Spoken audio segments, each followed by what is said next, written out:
Salam Suksma Angling Dharma. Om Swastiastu. Assalamualaikum warahmatullahi wabarakatuh. Salam sejahtera, salam namo buddhaya, salam kebajikan kepada semua para sinar, para abdi, para utusan, para pengiring, para pelayan, sekaligus para prajurit, kesatria, Laskar Angling Dharma Bali Dwipa, dimanapun kalian berada. Ratu pagi ini ada di Pesanggerahan. Kebetulan hari ini adalah bertepatan hari suci Pagar Wesi. Ratu bersemayam dengan terang-canang sebagai simbol, sebagai kita punya keyakinan Ratu secara pribadi beragama Hindu.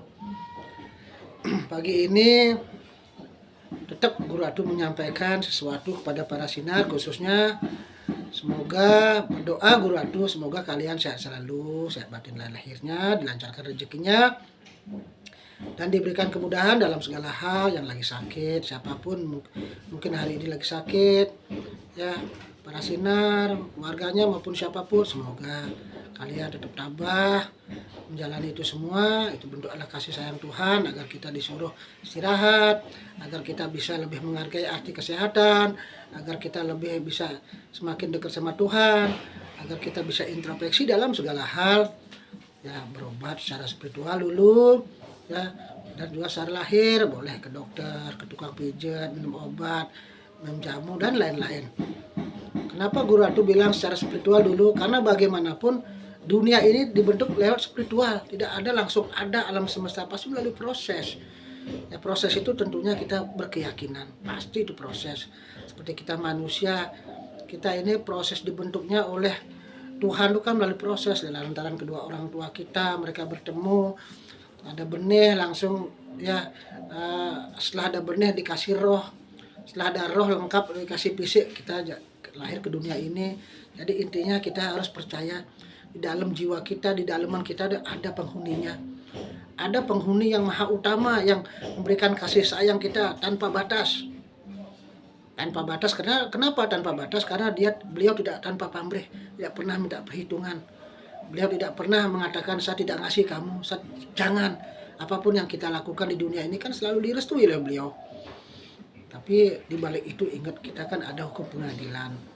Jadi intinya kita harus banyak bersyukur dulu, menyambungkan diri dulu pada Tuhan. Apapun yang kita lakukan harus kita menyambungkan diri dulu dengan cara apa? Mohon izin dulu. Karena kalau kita sudah mohon izin, itu artinya kita segala sesuatu tuh minjem.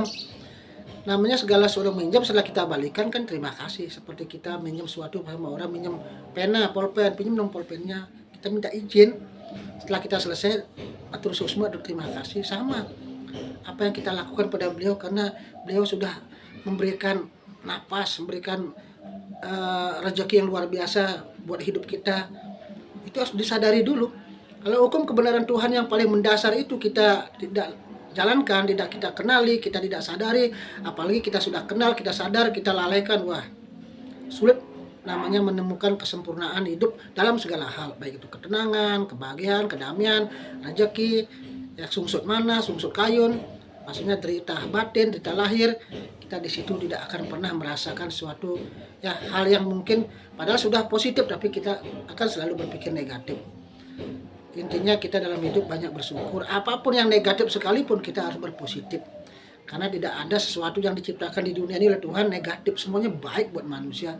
Cuma kita yang terbatas, tidak paham, tidak mengerti hal-hal yang negatif itu, kita merasa membuat kita semakin terlalu menderita karena kita tidak tahu ilmunya, tidak tahu arti dan makna dan tujuan hikmah di balik itu. Makanya perlu guru penuntun. Selamat Hari Raya Suci Pagar Wesi kepada sinar yang beragama Hindu. Hari ini kebetulan Hari Raya Suci agama Hindu, yaitu Hari Raya Pagar Wesi. Sudah Guru Ratu sudah disampaikan. Pagar Wesi, pagar itu kan dinding, benteng, wesi, besi, dinding besi. Dinding besi dalam artian secara spiritual, secara rohani, secara ketuhanan, pengertiannya adalah bentengilah jiwa batin lahir kita dengan suatu pengetahuan.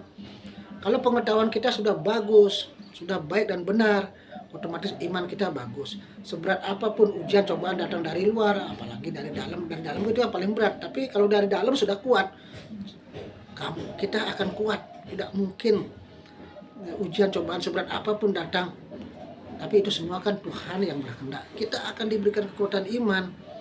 Tapi manakala kalian dalam hidup selalu menghindar hal-hal yang positif, cahaya dihindari, orang-orang baik dihindari, orang-orang yang pemberi sinar dihindarin, itu namanya kita manusia-manusia yang belum menyadari kita hidup ini di samping punya kelebihan pasti kekurangan, di samping kebahagiaan pasti ada penderitaan. Di saat kita ada kebahagiaan itu menurut kita, kalau kita lupa diri jadi penderitaan.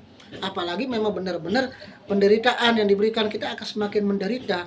Makanya kita hidup, belajarlah kita eling, rendah hati, rendah diri di mata Tuhan. Kita selalu merunduk apapun kelebihan kita miliki, yakin itu semua titipan, tidak selamanya langgeng. Pada saat kita diambil, dicabut apa yang punya kita, jangan sampai terlalu bersedih hati, kecewa, apalagi sampai ya tidak terima. Intinya Guru Ratu memberikan pesan kepada semua para sinar, kepada semuanya secara umum, marilah kita yakinkan kita hidup di dunia ini punya karma, tidak usah menyalahkan siapapun. Kunci dasar hidup kita kalau kedepannya dibukakan kemudahan dalam segala hal, harus menerima karma kita sendiri dengan tulus, banyak bersyukur, banyak mohon pengampunan, banyak berusaha. Jangan menjauh dari beliau, jangan menjauh dari orang-orang baik, dari orang-orang suci, orang-orang diutus oleh Tuhan untuk memberikan cahaya kebajikan. Itu rahasianya. Kalau rahasia itu dipegang, hidup kalian damai, karena selalu payung akan melindungi kalian. Beliau selalu ada dalam jiwa kita 24 jam sebelum kita saatnya kita kembali. Tapi karena kita ego, kita tidak mau belajar, kekuatan beliau dalam rohani itu nggak mau keluar. Pikiran kita jadi buntu, kita cepat stres, aura negatif itu banyak masuk karena energi negatif selalu ada dalam jiwa kita. Makanya berpositif thinking. Apapun kejadian di muka bumi ini, kita terima, berpikir positif saja. Oh, Tuhan pasti tujuannya baik. Walaupun memang dalam keadaan sekian jam, sekian detik, setiap hari belum mampu menghadapi kenyataan hidup, tapi kita yakinkan itulah takdir.